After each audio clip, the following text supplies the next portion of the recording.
Good morning, guys! Ngayon dito sa amin umuulan. Malakas yung ulan ngayon. Dulo. Kakaloka. Kita ko sa'yo. Yan, malakas yung ulan dito sa amin, guys. So, nakikita nyo naman, di ba? So, yan. Good news. Talagang ano na siya. Ito, tutubo na ng maayos ang ating halaman. Yan, dito sa loob ng bahay namin, may ganyan-ganyan. Kasi meron na siyang meron na naglilik. May tulo na siya hanggang doon sa loob. Kaya mamaya, bibilhan natin siya ng sandamakmak. Oh my goodness, nakakaloka. Bibilhan natin siya ng sandamakmak na na Volcasil para hindi na siya tumulo. Nakakaloka ang ulan. So mamaya bibili ka ng Volcasil para lagyan niya natin. Actually, nagpadala po si Mami ng pera kaya namili na kami ng mga kakailangan ng aming mga estudyante. Nakakalukag, grabe talaga ang mga presyo ngayon. Maluluka ka as in. So, unahin muna, tatlong plastic ito. Unahin muna natin itong isang plastic.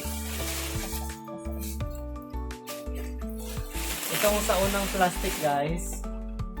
Bumili kami ng ng wall clock. Importante ito kasi nga para hindi na kami sigisiging katingin sa mga cellphone na anong oras na nagtatanong. So, nagtatanungan pa kami pag mayroon ng ganito, ayan, kahit paano na kanya-kanyang tingin na lang. Then, bumili rin si Aileen ng salamin, ayan, para makita ko ba kung tao pa ako o hindi na. Sumunod, bumili na ng mga school supplies, itong mga pens na to kay EJ. Ito, babaunan ni EJ. Ito naman guys, yung pantalon ni Kyle, bali dalawa yung pantalon ni Kyle at saka dalawang polo. Yan, susuotin niya sa pag-aaral niya. Daily. Then, bumili rin nga pala ako ng baso ko kasi yung baso ko basag-basag na. Kaya nagdagdag ako kasi kailangan din syempre guys na para meron tayong mainuman. Bumili ako ng pangkapihan. Importante ito sa mga Pilipino na kahit sobrang init ay nagkakape pa rin, maluluka ka. And itong baso na inuman namin ng tubig, ayan.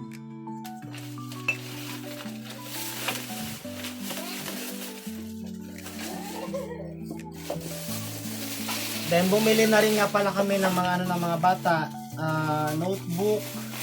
Ito yung mga notebook na to, papel, gamitin nila sa mga quizzes nila, ganon. Ito, 1/4, 1/2, ganon. At saka papel ni Kyle. Tapos bumili na rin ako ng maraming katol kasi naputulan nga kami ng kuryente. So kailangan namin ng katol. Kapag wala kasing ceiling fan, ito kailangan namin talaga to, katol. And ito yung iba pang papel ni AJ at notebook. Yung iba naman ito kay Kyle. Ito kailangan ni AJ sa yung notebook na malaki na yan. Activity notebook. Ito naman, yung iba sharpener, glue, at saka crayons, tapos lapis. Ayan. Ito yung sa isang papel. Sa isang plastic. Dito naman, bumili rin ako ng pamaypay kasi sobrang init sa gabi. 'Di ba? Kailangan natin ng hangin. Ito lang, pamaypay okay na. Si John Mark, binilan din namin ng tsinelas kasi drive siya ng tricycle. And then, ito yung sapatos ni Kyle. Ang ganda. Kyle, sana mag-aral ka ng maayos. Buksan na natin. Ayan. Puti ang kanyang sapatos. Si AJ, hindi na namin binila ng bagong sapatos kasi meron pa siya. Pwede niya pang masuot yung nakaraan. Ito, bumili na rin kami ng talaga ito, pang lamok pa rin at pang langgam dito sa loob ng bahay. Pang spray. Then, bumili rin kami ng ng sintas ng sapatos na AJ kasi yung mga nauna niyang sapatos ay wala ng sintas kaya binilhan na namin. Tatlo. Ayan, so ito naman yung mga lalagyan ng ballpen niya.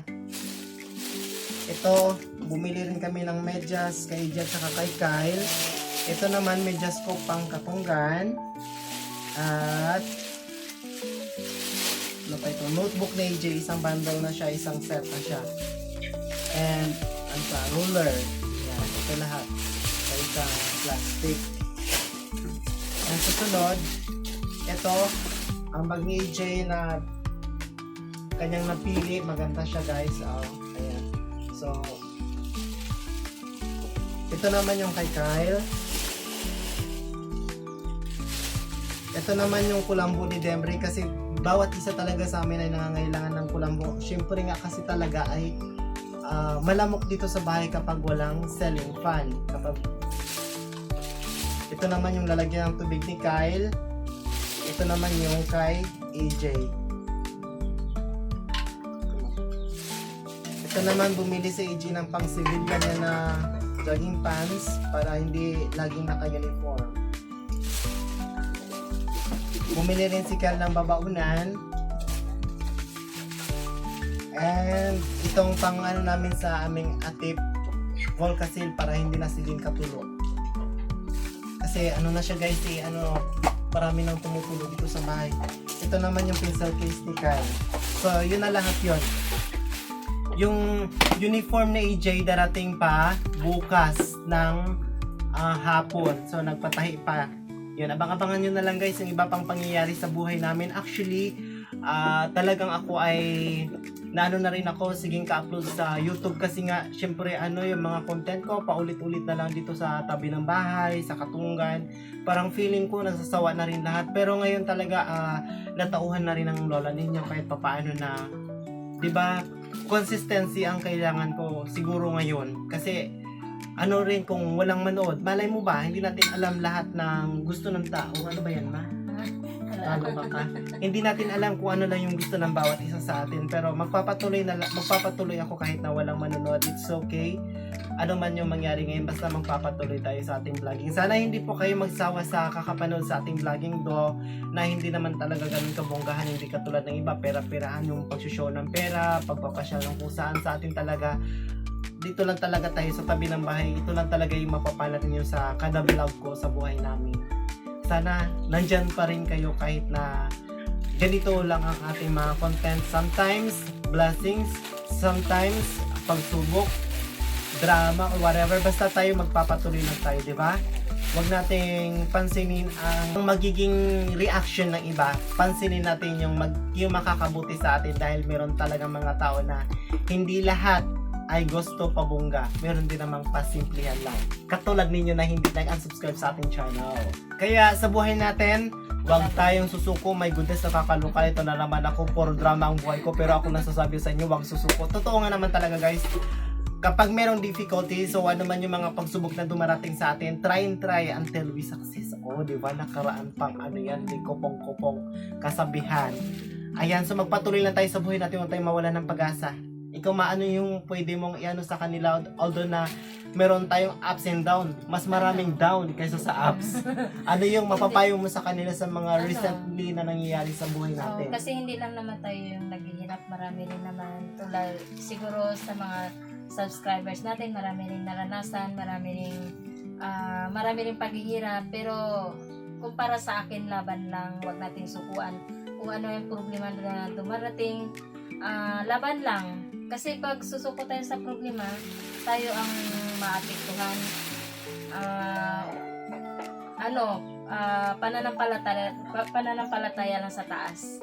Yes, ganun na lamang guys. Tiwala lang. Tiwala lang sa Panginoon at tiwala sa ating sarili. Consistency, bubunga din ang lahat ng ating pagsisikap. Huwag tayong mawala ng pag-asa. Nakakaloka kayo, nakakaloka ang ating drama. Mami, maraming salamat dahil sa napaka-strong mo sa amin, sa pagsuporta mo sa amin, at sa mga 22,000 subscribers plus natin dyan na hindi nag-unsubscribe, nandyan pa rin kayo. Maraming salamat, napaka-strong ninyo magsuporta sa amin. Mahirap talaga mabuhay sa mundong ito, pero magpapatuloy tayo. Yun naman guys, maraming salamat mami, maraming salamat sa inyong lahat, and kung bago pa lang po kayo sa aming YouTube channel, huwag nyo nang kalimutang mag-subscribe. Bye guys! Thank you, Mami. Thank you, Mommy.